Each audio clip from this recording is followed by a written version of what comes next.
Welcome to my channel रात की कहानियां। अपनी लाइट्स ऑफ करो, ईयरफोन्स लगाओ, क्योंकि जो कहानी आप सुनने वाले हो वो रात भर आपको जगाए रखेगी। और शुरू करने से पहले चैनल को सब्सक्राइब करना मत भूलना, क्योंकि यहां जो कहानियां सुनोगे वो तुम्हारे साथ रह जाती हैं हमेशा के लिए। मेरा नाम विक्रम है और मैं एक डॉक्यूमेंट्री फिल्म मेकर हूं। अक्टूबर 2019 में मैंने एक डिसीजन लिया जो मेरे लाइफ को हमेशा के लिए बदल दिया। मैं राजस्थान के जैसलमेर डिस्ट्रिक्ट में एक अबंडन विलेज गया था, कुलधरा। ये वो जगह है जहां एक रात में, सिर्फ एक रात में 1500 से ज्यादा लोग गायब हो गए थे और उन्होंने जाते वक्त एक श्राप दिया था कि यहां कभी कोई बस नहीं पाएगा। मैं ये प्रूव करना चाहता था कि ये सब सुपरस्टिशन है, लेकिन उस रात के बाद मैं खुद एक विटनेस बन गया। 18 दिसंबर 2019 सुबह 7 बजे मैं अपने कैमरामैन आदित्य के साथ जैसलमेर से टैक्सी लेकर कुलधरा की तरफ निकला। ड्राइवर का नाम गोविंद काका था, एक लोकल आदमी, उम्र करीब 55 से 7 साल। जब मैंने बोला कि हम कुलधरा में रात रुकेंगे तो उन्होंने पहली बार स्टीयरिंग थोड़ी टाइट पकड़ी। बेटा, वहां मत रुको, बस दिन में घूम के आ जाओ, शाम तक वापस निकल जाओ। मैंने हंसा, काका मैं डॉक्यूमेंट्री बना रहा हूं घोस्ट स्टोरीज पे, इसलिए मुझे एक्सपीरियंस चाहिए। वो चुप हो गए, बस मिरर में मुझे देखा और धीरे से बोले, एक्सपीरियंस मिल जाएगा बेटा, लेकिन वापस आने की गारंटी नहीं। तब मुझे लगा ये नॉर्मल डरावा है, लोकल्स हमेशा ऐसे ही डरते हैं। दोपहर 1 बजे हम कुलधरा पहुंचे। घर या जो बचा था उनका, सभी टूटे हुए सैंडस्टोन वॉल्स, कोई रूफ्स नहीं। सन्नाटा था, बिल्कुल सन्नाटा। हवा थी लेकिन आवाज नहीं, कोई चिर्पिंग नहीं, कोई इंसेक्ट साउंड्स नहीं। अजीब था। हमने इक्विपमेंट सेट किया, कैमरों, माइक्स, ट्राइपॉड। आदित्य ने बोला, भाई यहां तो सिग्नल भी नहीं आ रहा। सच में फोन पे 0 नेटवर्क, जीपीएस भी फ्रीज हो गया। हमने रिकॉर्डिंग शुरू की। मैंने कैमरा पे बात करना शुरू किया, हिस्ट्री एक्सप्लेन की। 1825 में सलीम सिंह नाम का एक क्रूअल मिनिस्टर था। उसने यहां के पालीवाल ब्राह्मण्स पर टैक्स बढ़ा दिया और गांव की सरपंच की बेटी पर उसकी नजर थी। विलेजर्स ने अपोज किया तो एक रात में सबने साथ में गांव छोड़ दिया। 84 विलेजेस खाली हो गए एक ही रात में, और उन्होंने श्राप दिया कि जो भी यहां बैसेगा तबाह हो जाएगा। तब तक शाम होने लगी थी। रात 8 बजे तक अंधेरा हो चुका था। हमने टेंट लगा लिया था एक ओपन कोर्टयार्ड में, जनरेटर चला के लाइट अरेंज की। आदित्य खाना बना रहा था, मैं अपने नोट्स लिख रहा था। तभी एक आवाज आई, पायल की आवाज, घुंघरू, बहुत धीमी लेकिन साफ। आदित्य, तू कुछ सुन रहा है क्या? वो पायल जैसी आवाज। उसने सुना, फिर बोला, भाई हवा होगी, यहां काफी हवा है। लेकिन हवा नहीं थी, बिल्कुल नहीं। टेंट का कपड़ा भी नहीं हिल रहा था। आवाज फिर आई, इस बार थोड़ी क्लियर, जैसे कोई चलता हुआ आ रहा हो। हमने टॉर्च उठाई, बाहर निकले।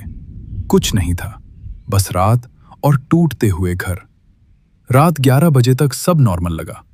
हमने खाना खाया, थोड़ी रिकॉर्डिंग की। फिर 11:30 पे कैमरा स्क्रीन पे कुछ दिखने लगा। प्लेबैक में एक शैडो था, बैकग्राउंड में, टेंट के पीछे, ह्यूमनॉइड।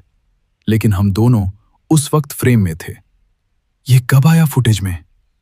आदित्य घबरा गया। हमने लाइव कैमरा चेक किया, कुछ नहीं, प्लेबैक में था। हार्ट बीट तेज होने लगी। 12 बजे सन्नाटा टूट गया।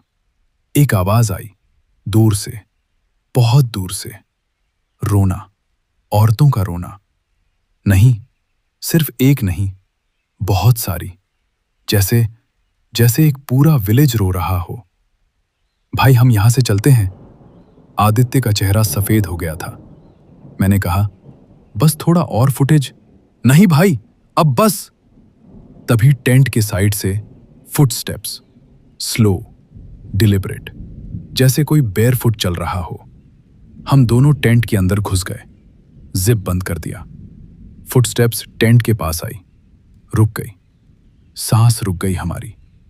फिर किसी ने टेंट को टच किया, धीरे से, जैसे कंफर्म कर रहा हो कि अंदर कोई है। हम टेंट के अंदर 20 मिनट तक बैठे रहे, खामोश। दिल जोर जोर से धड़क रहा था। फिर आवाज आई, एक औरत की आवाज। क्यों आए हो यहां? क्रिस्टल क्लियर, टेंट के बिल्कुल बाहर से। आदित्य ने मेरा हाथ पकड़ा, उसकी आंखों में आंसू थे। क्यों तोड़ा हमारा शपथ? आवाज गुस्से में थी। मैंने हिम्मत करके हम सिर्फ। तभी टेंट का जिपर खुद ब खुद खुलने लगा। मैं और आदित्य चिल्लाए नहीं, आवाज ही नहीं निकल रही थी। जिपर पूरा खुल गया। बाहर अंधेरा था, बिल्कुल अंधेरा, लेकिन एक आउटलाइन दिखाई दे रही थी, औरत की।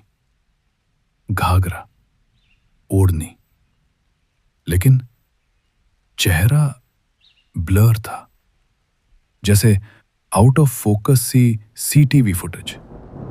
वो अंदर नहीं आई, बस खड़ी रही। फिर उसने धीरे से हाथ आगे बढ़ाया। हम पीछे हट गए। उसने कुछ जमीन पे रखा और फिर गायब हो गई, लिटरली, जैसे कभी थी ही नहीं। हम सुबह तक टेंट में बैठे रहे, किसी ने आंख नहीं लगाई। जब लाइट आई तो हमने बाहर देखा। जमीन पे एक छोटी सी पोटली थी, कपड़े में बंधी। मैंने उसे उठाया नहीं, बस कैमरा से रिकॉर्ड किया। हम जल्दी से सब पैक किया, इक्विपमेंट छोड़ के भागे। गोविंद काका टैक्सी लेकर आ चुके थे, शायद उन्होंने वेट किया था। गाड़ी में बैठे तो बोले, देखा मैंने तुम्हें सुबह, इसलिए रुका। रात को कौन आता यहां लेने? हम चुप रहे। जैसलमेर वापस आए, होटल में फुटेज चेक किया। रात की रिकॉर्डिंग फुल्ली करप्ट थी, सिर्फ ऑडियो था, और ऑडियो में एक आवाज लूप में थी। श्राप है यहां, श्राप है, जाओ जाओ जाओ। और एक और आवाज, बहुत फेंट, जैसे डिस्टेंस से कोई भीड़ बोल रही हो, हम यहां हैं, हम यहां हैं, हम कभी नहीं गए। आज 4 साल हो गए हैं।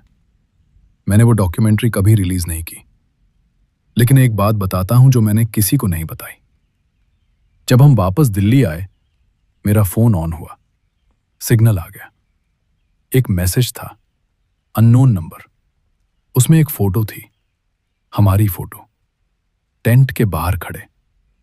लेकिन फोटो किसने ली?